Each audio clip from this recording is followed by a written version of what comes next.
Y tenemos con nosotros a nuestra amiga, ya la están viendo en pantalla, Almudena Villegas, ya la saludamos, muy buenas tardes. ¿Qué hay, Mar? Buenas tardes. Bueno, siempre es un placer hablar contigo, de cualquier tema, pero hoy nos vamos a ocupar, hablaremos de todo en general, porque este ratito de conversación bien merece la pena, pero hoy nos vamos a ocupar de que estás muy metida ahora en un nuevo proyecto, además es muy interesante y que abarca el ámbito universitario, el primer máster universitario de Historia de la Alimentación. Has conjugado pues tus dos grandes pasiones, por un lado la historia y por otra la gastronomía, y se conforma todo en máster universitario para que todos aprendamos, además online, para que sea muy fácil, ¿no? Sí, la verdad es que teníamos la idea de que, bueno, tenemos muchos alumnos de Hispanoamérica y la idea de, mucho antes de que pasara todo esto de la pandemia, la idea de poder dar formación a muchas necesidades que nos requerían y que nos llamaban, pues llevaba mucho tiempo reflexionándolo. Y efectivamente, bueno, pues encontró el cauce y creo que la historia de la alimentación es una asignatura muy importante hoy, porque no solamente nos proporciona claves del pasado, es que nos da también claves para el futuro, para el presente, cosas que han funcionado, cómo lo han hecho, cómo nos pueden ayudar una serie de técnicas que la humanidad ya ha utilizado en algunos momentos, incluso de crisis, fíjate, bueno, y cómo pueden seguir siendo útiles.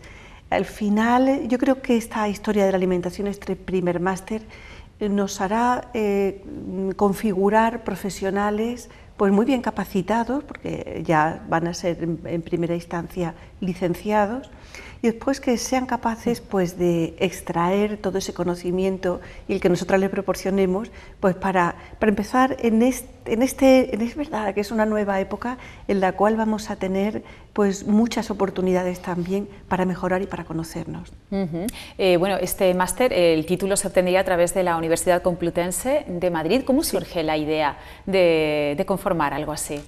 Bueno, pues la idea, como has dicho al principio, la verdad es que ya es antigua. En mí, yo siempre he hecho mucha historia de la alimentación. Mientras más investigo, pues más posibilidades le encuentro, más preguntas le hago también y más oportunidades me ofrece para el presente y también cara al futuro. Es decir, el hacer preguntas a la historia no es solamente por una curiosidad intelectual, sino por una parte porque el conocimiento y la ciencia se configuran así, pero también en cierta medida es para el bienestar y para el conocimiento de cara al futuro. Entonces, con esta idea y también con la idea de interdisciplinariedad, de configurar un conjunto de conocimientos de las ciencias gastronómicas en el cual estuvieran las humanidades, y también estuviera la parte de nutrición. Entonces, la idea de configurar estos dos mundos, de nutrición, de bromatología, pues pensaba que era absolutamente necesario y que, bueno, pues parece que la sociedad lo demanda, ¿no? El conocimiento de cómo se han cuidado otras generaciones, pero también cómo nos podemos cuidar nosotros mejor. Y cómo podemos sacar mejor provecho de los alimentos y qué oportunidades nos estamos perdiendo al desconocer esa historia de los alimentos. Así que al configurar todas estas pequeñas nubes, bueno, pues sale toda esta tormenta de nutrición, de historia, de conocimiento, de bromatología, y al final, bueno, pues termina dando en este primer máster de Historia de la Alimentación. ¿Y cómo seguimos con el símil de las nubes y la tormenta? ¿Cómo se interconectan esas nubes para finalmente formar la tormenta? Porque está todo relacionado, pero hacer de todo eso un todo es quizá para mí difícil. Claro, sí, no es fácil. De hecho, llevamos bastante tiempo trabajando, las personas que nos dedicamos a esto, intentando buscar el camino común. De hecho, mi último libro, que lo publiqué con Almuzara, que se llama Ciencias de la Gastronomía, pues habla precisamente de eso, de cómo configurar ese mundo un poco circular de las ciencias de la gastronomía, en el cual hacen falta conocimientos, pues, por supuesto de historia, que es de la que yo parto, de donde yo nazco, pero también de nutrición, también de bromatología, también de conocimiento agrícola, porque claro, cada forma de alimentarse, lo que llamamos cada sistema alimentario, nace en una tierra. Quiere decir que no es lo mismo, y lo veréis, el ejemplo es muy fácil, pues comer en Rute, por ejemplo, que tiene un entorno, un mundo agrícola, pues que comer en Málaga. Mira que estamos tan cerca uno y otro, pero los territorios nos proporcionan distintas posibilidades. Y esa es otra de las claves también de las ciencias de la gastronomía. En realidad es eso, un círculo en el que tenemos que conjugar distintas partes del conocimiento para que el alumno salga formado no solamente en historia o no solamente en nutrición, porque para eso ya habrá estudiado su carrera, sea la que sea, sino en ciencias de la gastronomía, en historia de la alimentación. Cuando pensamos en realizar un máster universitario, buscamos la excelencia, la especialización de cara a encontrar un puesto de trabajo, movernos en un ambiente laboral determinado. ¿En qué deberían estar pensando los alumnos que se matriculen en este máster? Los alumnos deben pensar que lo primero, que van a disfrutar una barbaridad aprendiendo, porque cuando se disfruta tanto como nosotras, la doctora Beltrán y yo, organizando y preparándolo todo este material para ellos, pues de alguna forma se comunica la pasión por el conocimiento. Yo creo que eso es lo primero, el aprendizaje por el aprendizaje es bueno, siempre les va a aportar una puerta más a su contenido profesional, ¿no? Pero también el alumno debe pensar que efectivamente estamos en un momento en el que importa, fíjate cómo nos ha importado tanto la comida durante este tiempo de confinamiento, que lo primero que se ha agotado ha sido la harina. Esta es una demostración de cómo es de importante la comida, que se nos olvida en el día a día porque la tenemos muy cerca, pero también creo que a la gente le va a importar muchísimo, ahora y en el futuro, ya nos importa ahora, cuidarse, cómo cuidarse a través de una buena alimentación. Entonces, claro, un alumno profesional no solamente va a querer cuidarse él, va a querer cuidar a otras personas, pero necesita más conocimientos, más allá del estrictamente nutricional o del historiador. ¿Para qué será útil? Pues para los establecimientos públicos, por ejemplo, porque el restaurador debe también aprender a cuidar a sus comensales. Yo creo que seremos más exigentes en este sentido. Y por eso todo ese conocimiento que aporta la historia de la alimentación va a provocar que esas necesidades que tiene la sociedad, pues haya profesionales que les den una solución en activo, una solución en movimiento. Bueno, eres absoluta protagonista de la creación de este máster, pero ¿qué papel vas a tener una vez empiecen esas clases virtuales? Entiendo que serán, ¿no? Van a ser virtuales porque queremos acercarnos a todo el mundo. Yo soy la directora, somos codirectoras, la doctora Beltrán y yo, pues de este proyecto. Pero además, bueno, pues voy a llevar una carga docente muy importante. En primer lugar, porque es fruto de muchos años de investigación.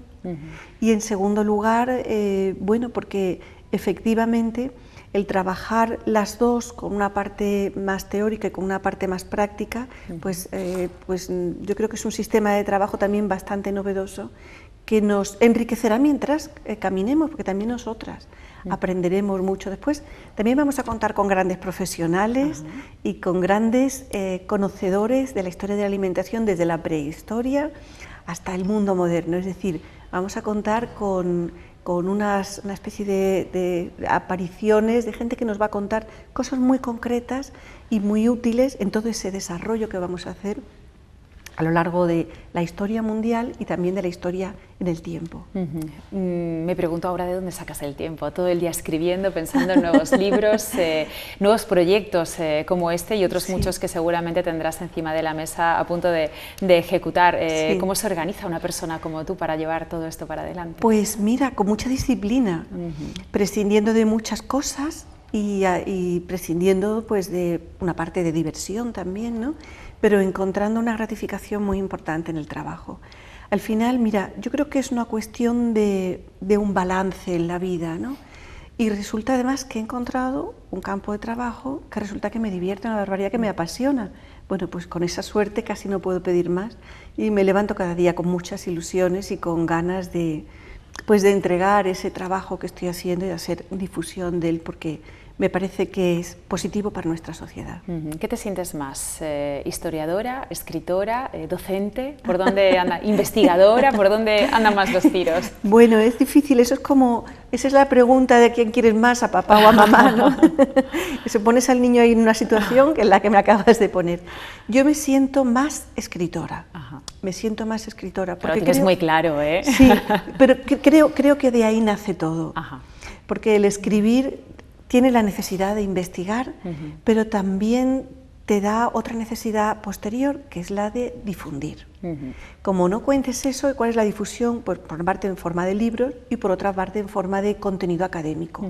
Contenido académico que, por cierto, imparto también en la Universidad de Córdoba, universidad de la que soy profesora, y además a la que tenemos un proyecto fantástico con una mención en ciencias de la gastronomía, a la que animo muchísimo a los alumnos a que puedan incorporarse este próximo año, porque llevamos 2 ediciones que han tenido bastante éxito, y la verdad es que salir egresado de tu licenciatura, que además con esa mención en ciencias de la gastronomía, pues creo que Córdoba, qué mejor sitio también para salir egresado. Así que esa pregunta que me hacías, escritora, pero luego hay que contarlo. Uno no puede guardar el conocimiento para sí mismo. Yo creo que ahí se establece pues la generosidad, ¿no? de poder que otras personas lo compartan. No pierdo la oportunidad. Ya hablamos hace algunas semanas en pleno confinamiento, sí. Es verdad, cuando todavía ni siquiera podíamos salir, ya hablamos sí. de las últimas obras que habías publicado. Cuéntanos en qué estás trabajando ahora y si nos puedes adelantar qué libro vamos a poder hojear en próximos meses. Pues mira, sí, tengo 2 trabajos ahora mismo. Con dos lenguas distintas, además, incluso, creo que te lo comenté, y van a salir, yo creo que van a salir los 2 a la vez, por estos azares de la vida. Bueno, pues... que escribes de 2 en 2, ¡qué alegría! Escribo de 1 en 1, lo que pasa es que, bueno, a veces las editoriales, pues a veces se tardan un poco, o en fin, han llegado las 2 cosas y van a salir a la vez. En realidad son bastante complementarios y son investigaciones en las que presento unos resultados muy interesantes sobre historia de la alimentación en el mundo antiguo. En concreto, algunos descubrimientos que yo creo que van a mover los cimientos de la historia de la alimentación, bueno, pues no solamente en España, ¿no? Así que me tienen muy contenta los 2. Bebemos en la gastronomía actual, que además está tan de moda, ahora no se come en cualquier sitio y además exigimos pues cierta calidad en los platos allá donde vamos. ¿Bebemos en esta gastronomía tan moderna, tan actual, de a lo mejor la gastronomía antigua que tú también conoces? Ya lo creo, es que fíjate, a veces cambiamos antes de religión que de forma de comer. Lo que hemos comido en la infancia nos sigue provocando una cierta seguridad, nos sigue provocando una serie de recuerdos. La comida no es solamente comida, y esto lo sabemos las personas que nos dedicamos. La comida no es solamente comer, si no comeríamos cualquier cosa. Comeríamos un grillo o comeríamos una mosca que pasa por aquí porque tiene proteínas. La comida tiene un significado. De hecho, fue muy divertido en un programa de radio que en directo un día pues me llamó una señora y me contó una técnica que hacía su madre y su abuela y ella, que tenían tradición. Claro, me quedé sorprendidísima porque era una técnica claramente judía, de origen judío. Es una técnica que hacen los judíos para preparar el Shabbat, porque sabes que el Shabbat no encienden fuego.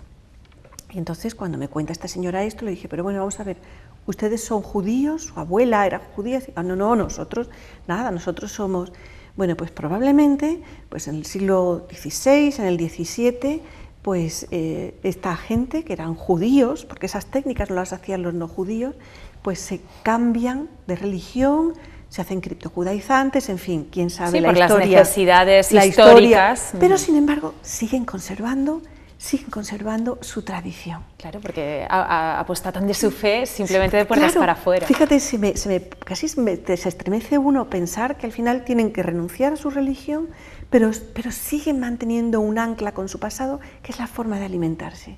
Así que fíjate si seguimos bebiendo en esa historia, y de hecho, ahora que hablamos del pueblo judío, pues Moisés, fíjate, Moisés, que es uno de mis grandes maestros de la historia de la gastronomía, pues establece unas pautas de alimentación que los judíos 3, 4, 5.000 años después siguen poniendo en práctica. Entonces esto es una cosa extraordinaria. Sí, así que la respuesta a tu pregunta después de todo esto que te he contado es que sí.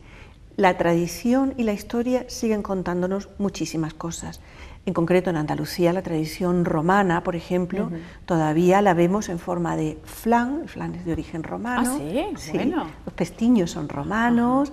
Es decir, si nos pusiéramos aquí a hablar, pues te contaría muchísimas cosas, pero nuestra tradición es puramente romana, incluso bastante más por encima incluso de la tradición árabe, que después el andalusí bebe de toda esa tradición antigua y enriquece. Fíjate que yo creo que la creencia popular es que no, que nuestra alimentación bebe mucho más de la época islámica que de la romana, que estamos hablando un milenio casi antes, y bueno, pues la evolución de las técnicas y los productos nuevos que trajeron los árabes a España hacen que todo evolucione un poquito más, y sin embargo no. No, los productos que trajeron fueron el azúcar, fue la berenjena, pero existía el aceite de oliva y la fritura, existían el trigo y con él todos los panes y toda la repostería más vasta o más fina, existían los asados, existía la alta repostería de la que te hablaba, es decir, existían una cantidad de técnicas vinculadas no solamente con los alimentos, sino también con el conocimiento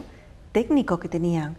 Tanto los agrónomos como los ingenieros, pues conocían muy bien la tierra, y la tierra importaba porque daba de comer.